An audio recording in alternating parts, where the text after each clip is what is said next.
بسم اللہ الرحمن الرحیم الحمد للہ رب العالمین والعاقبۃ للمتقین ولا عدوان الا علی الظالمین والصلاة والسلام علی نبینا محمد وعلی آلہ وصحبہ اجمعین اما بعد رب اشرح لی صدری ویسر لی امری واحلل عقدۃ من لسانی یفقہوا قولی۔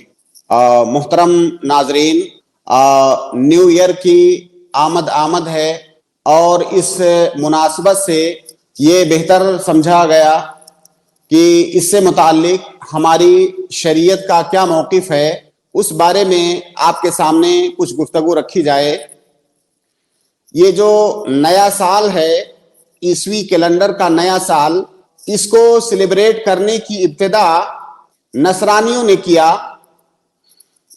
اس کا تعلق عیسیٰ علیہ السلام اور ان سے جڑی ہوئی جو تاریخ ہے، عیسوی تاریخ، اس سے اس کا تعلق ہے۔ تو ابتدا میں تو نئے سال کا سیلیبریشن صرف نصرانیوں کے یہاں ہوتا تھا، لیکن آہستہ آہستہ یہ چیز دوسری قوموں نے بھی اڈاپٹ کیا اور باقاعدہ نصرانیوں کے ساتھ دوسری قومیں بھی نئے سال کو منانے لگی۔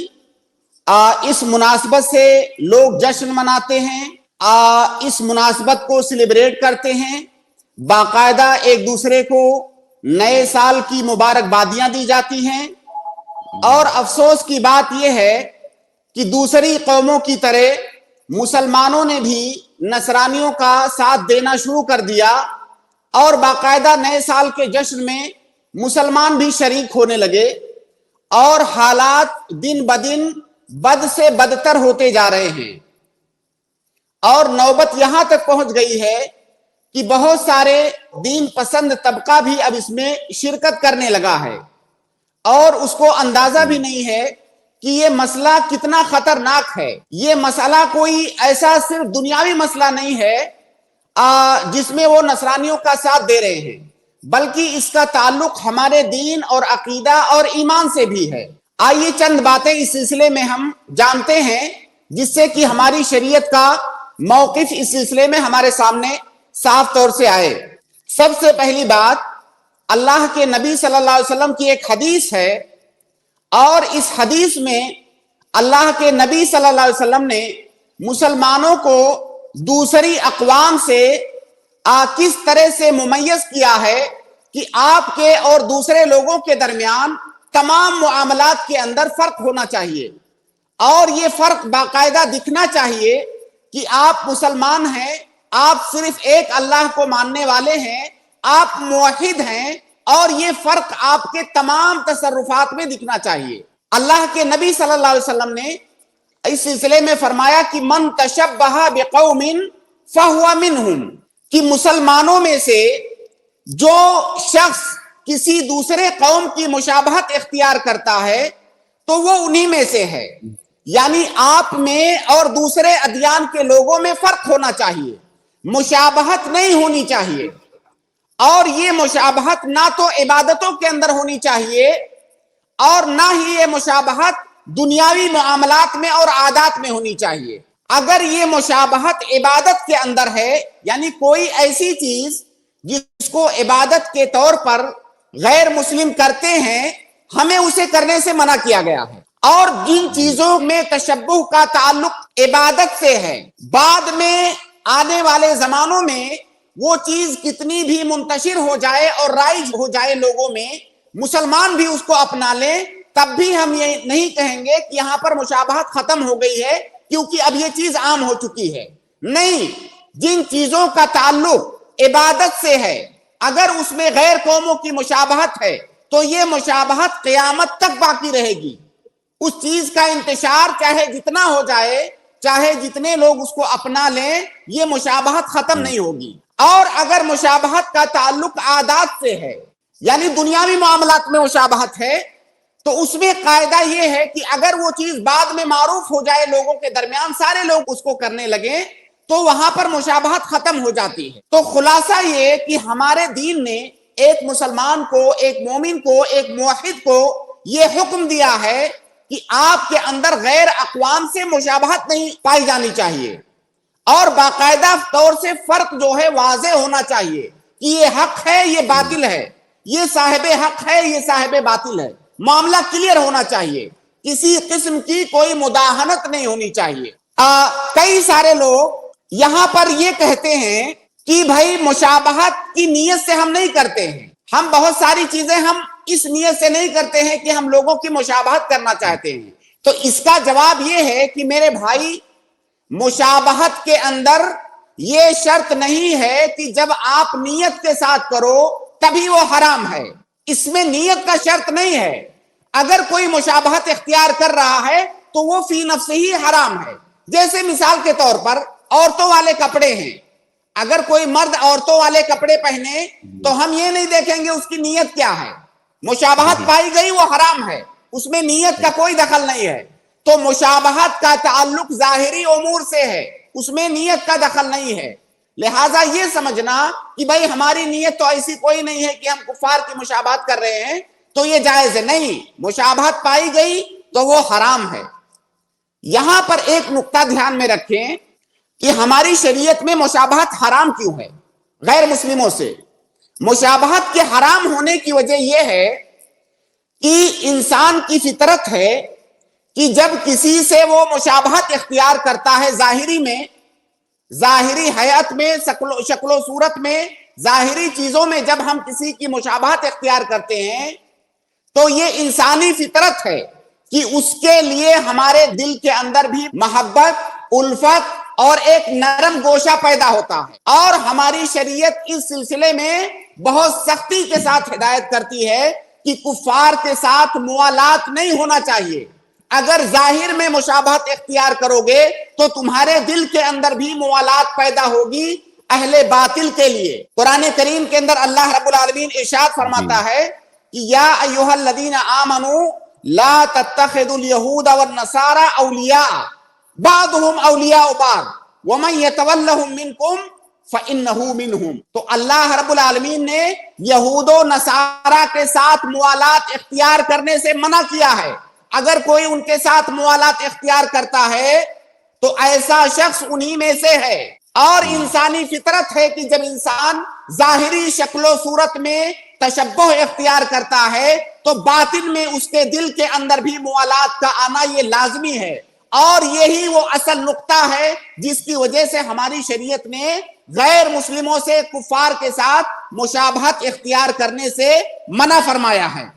کئی سارے لوگ یہ کہتے ہیں کہ بھائی جو دینی معاملات ہیں مشابہت صرف اسی میں اختیار نہیں کرنا ہے، دنیاوی معاملات کے اندر کوئی حرج کی بات نہیں ہے کیونکہ دنیاوی معاملہ ہے۔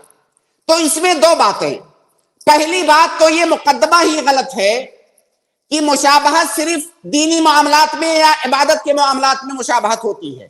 مشابہت جس طرح سے عبادات میں ہوتی ہے اس طرح سے ظاہری امور میں دنیاوی معاملات کے اندر مشابہت ہوتی ہے۔ دوسرا نقطہ یہ کہ یہ جو نیا سال ہے، نئے سال کا تعلق صرف عادات سے اور دنیاوی معاملات سے نہیں ہے، اس کا تعلق دین سے جڑا ہوا ہے، عقیدے سے جڑا ہوا ہے، کیونکہ اس کا تعلق عیسیٰ علیہ السلام سے ہے، اور عیسیٰ علیہ السلام کے بارے میں نصرانیوں کا عقیدہ ہے کہ وہ اللہ رب العالمین کے بیٹے ہیں، اور انہی سے جوڑ کر کے انہوں نے اس تاریخ کا ایجاد کیا اور پھر اس کو سیلیبریٹ کرتے ہیں۔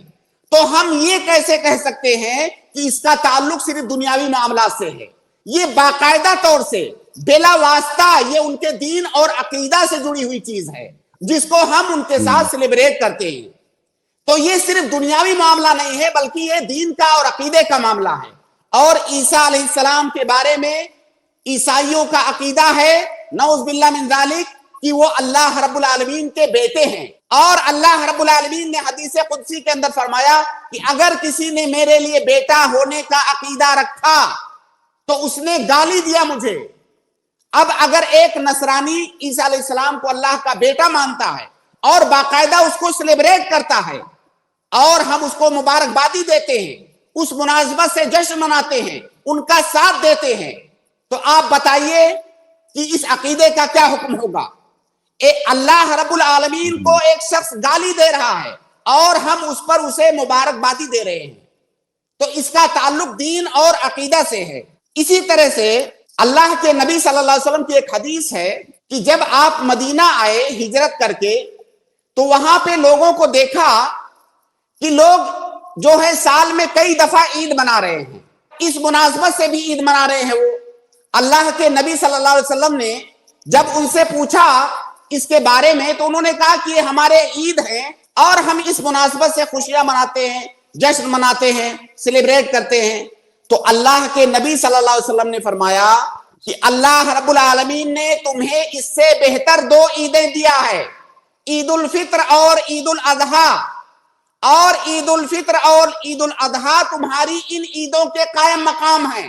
اب ان عیدوں کو بھول جاؤ اور تمہارے پاس صرف 2 عید ہے، عید الفطر اور عید الاضحیٰ۔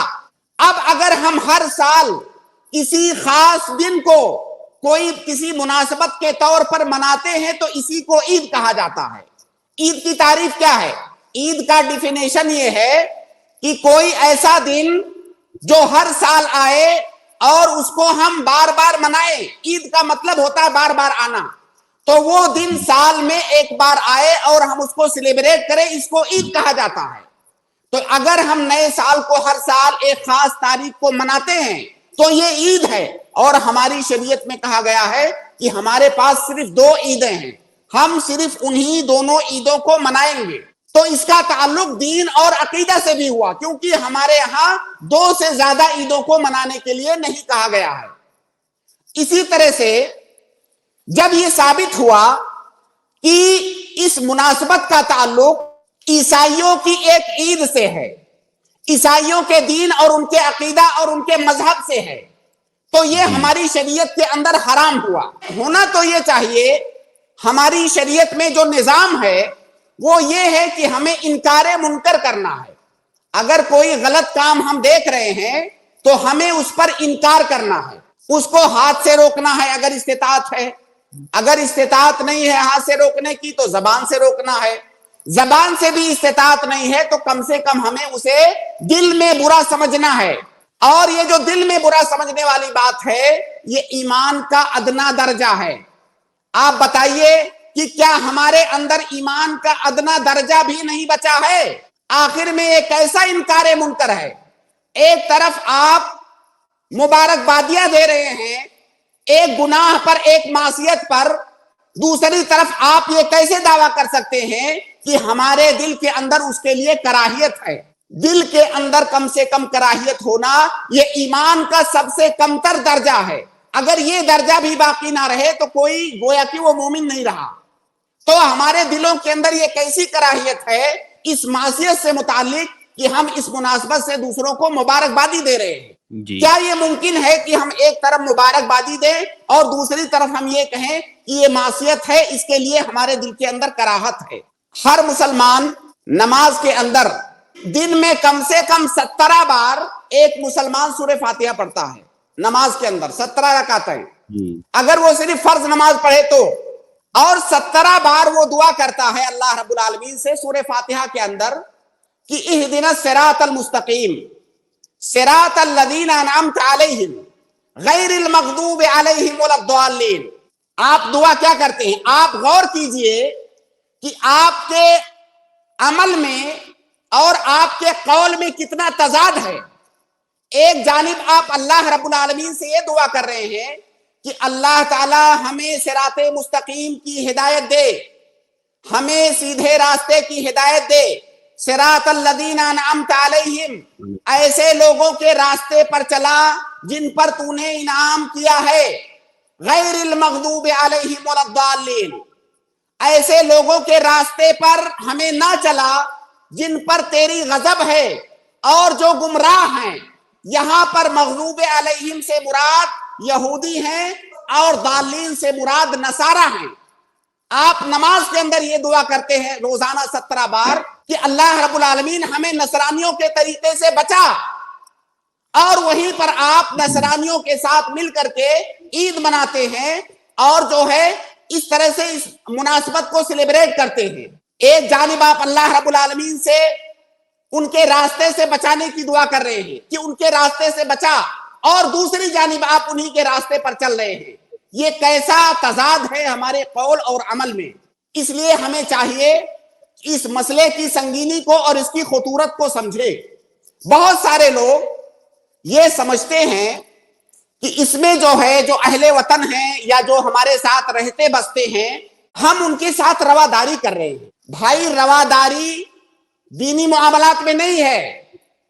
اگر دینی معاملات میں رواداری آ جائے تو کوئی فرق ہی نہیں رہ جائے گا. پھر آپ کو اپنے آپ کو مسلمان کہنے کی ضرورت نہیں ہے. دینی معاملات کی وجہ سے ہی تو وہ نصرانی ہے اور ہم مسلمان ہیں. تو اس میں کون سی رواداری؟ تو ہماری شریعت کے اندر رواداری مشروع ہے، لیکن رواداری جائز اور حلال کاموں میں، رواداری حرام کاموں میں نہیں ہے. قرآن کریم کے اندر صاف صاف کہہ دیا گیا لکم دینکم ولی دین، تمہارے لیے تمہارا دین. بھائی جہاں دنیاوی معاملات ہے ہم تمہارے ساتھ کھڑے ہیں، لیکن جہاں دین کا معاملہ ہے تمہارے لیے تمہارا دین، ہمارے لیے ہمارا دین. ہم اس میں تمہارے ساتھ رواداری نہیں دکھلا سکتے. تو آپ ان کے ساتھ رواداری دکھلائیں دنیاوی معاملات میں، لیکن کیا آپ ان کے معبودوں کی عبادت کر کے، کیا ان کے معصیت پر جو ہے اقرار کر کے، کیا ان کے ساتھ ان محرمات کو سیلیبریٹ کر کے کیا آپ ان کے ساتھ رواداری دکھائیں گے؟ آپ کا دین اور ایمان اتنا سستا ہو گیا ہے کہ آپ رواداری کے نام پر اپنے دین اور ایمان کو خطرے میں ڈال سکتے ہیں. اس لیے تمام مسلمانوں کو یہ سمجھنے کی ضرورت ہے کہ یہ کوئی معمولی بات نہیں ہے. حقیقت میں یہ ہوتا یہ ہے کہ جب کوئی چیز کثرت کے ساتھ رائج ہو جاتی ہے تو اس کی جو خطورت اور اس کی جو گمبھیرتا ہوتی ہے ہمارے دلوں سے وہ جاتی رہتی ہے، جبکہ وہ اتنی خطرناک چیز ہوتی ہے کہ بسا اوقات ہمارے دین اور ایمان کو خطرہ لاحق ہو جاتا ہے، لیکن ہم اس کو محسوس نہیں کر پاتے ہیں. لہٰذا ہمیں چاہیے کہ اس منکر سے ہم بچیں اور اس شرکیہ سیلیبریٹ سے ہم اپنے آپ کو بچائیں. اللہ رب العالمین ہم تمام لوگوں کو ہدایت دے.